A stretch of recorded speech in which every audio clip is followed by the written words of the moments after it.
حرم من نعمة الصحة وحرم من نعمة الأولاد. أسرار لا يعلمها إلا العزيز الغفار. محدش عارف اللي العباد فيه واللي الخلق فيه. ما تخافش يا ابني.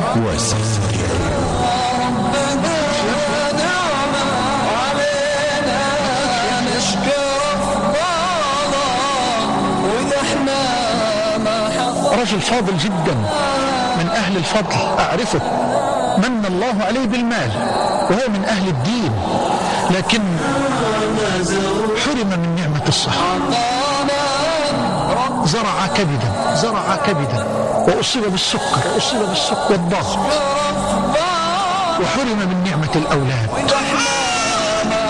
مليارات، لا أقول ملايين، مليارات. حرم من نعمة الولد وحرم من نعمة العافية. يقول لي والله يا شيخ محمد راكب عربيتي، عربية مرسيدس أحدث موديل، وراكب العربية مر على مجموعة من أحبابنا وإخواننا العمال، أولادنا وأهلنا الطيبين أصحاب الفطرة الطيبة، وماشي بالعربية. يقول فسمعت بعض الشباب يقول أيوة يا عم، أيوة يا سيدي، هم دول الناس اللي عايشين، هي دي الحياة. يقول سمعت الكلمات قمت واقف بالسيارة وبدأت أرجع لورا. الأولاد شافوني جروا، قلت له لا استنى، والله ما تجري، ما تخافش يا ابني. راجل فاضل جدا رقيق. سامحنا يا بيه والله. قال يا ابني والله ما تخاف.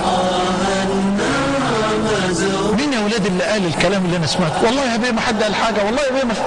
قال له يا ابني والله ما تخاف، قول لي بس مين اللي قال. فواحد قال له والله انا يا بيه وسامحني والله يا بيه. قال له يا ابني انت بتشتغل ايه؟ قال له انا شغال عام باليوميه. قال له طب يا ابني انت متزوج؟ قال له الحمد لله. قال له عندك اولاد؟ قال عندي 4 ولدين وبنتين. قال له ما شاء الله.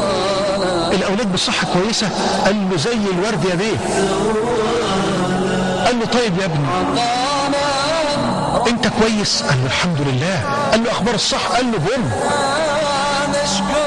قال له بتاكل فول؟ قال له احنا لنا غيره. تاكل طعميه يوميا يا بيه؟ قال له طيب يا ابني انا زارع كبد وما عنديش عيال، تديني كل اللي انت فيه وتاخد كل اللي انا فيه، تشيل الشيله بحالها.